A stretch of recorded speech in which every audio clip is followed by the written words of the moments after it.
கனடாவின் சச்கச்சுவான் பகுதியில் போலீஸ் வாகனத்தில் மோதுண்டு ஒருவர் உயிரிழந்துள்ளார். 31 வயதான நபர் இவ்வாறு உயிரிழந்துள்ளார் என தெரிவிக்கப்படுகிறது. சச்கச்சுவானின் பஃபலோ நெரோவோஸ் பகுதியில் இந்த விபத்து சம்பவம் இடம்பெற்றுள்ளது. போலீசாருக்கு கிடைக்கப்பெற்ற தகவலின் அடிப்படையில் முறைப்பாடு ஒன்றை விசாரிப்பதற்காக பயணித்த வாகனத்தில் குறித்த நபர் மோதுண்டு உள்ளார். இந்த சம்பவத்தில் பாதசாரதி ஒருவரே உயிரிழந்ததாக போலீசார் தெரிவித்துள்ளனர். சம்பவ இடத்திலேயே குறித்த நபர் உயிரிழந்து விட்டதாக தெரிவிக்கப்படுகிறது. சம்பவத்தில் உயிரிழந்தவர் தொடர்பில் போலீசார் அவரது குடும்பத்திற்கு அறிவித்துள்ளனர்.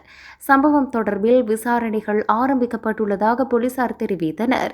இதேவேளை மிசிசாகா பகுதியில் இடம்பெற்ற மோட்டார் சைக்கிள் விபத்தில் 82 வயதான முதியவர் ஒருவர் உயிரிழந்துள்ளார்.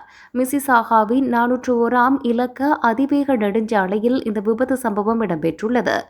ஒன்டாரியோவின் கோட் ஆயஸ் பகுதிக்கு அருகாமையில் இந்த வீதி அமைந்துள்ளதும் குறிப்பிடத்தக்கது.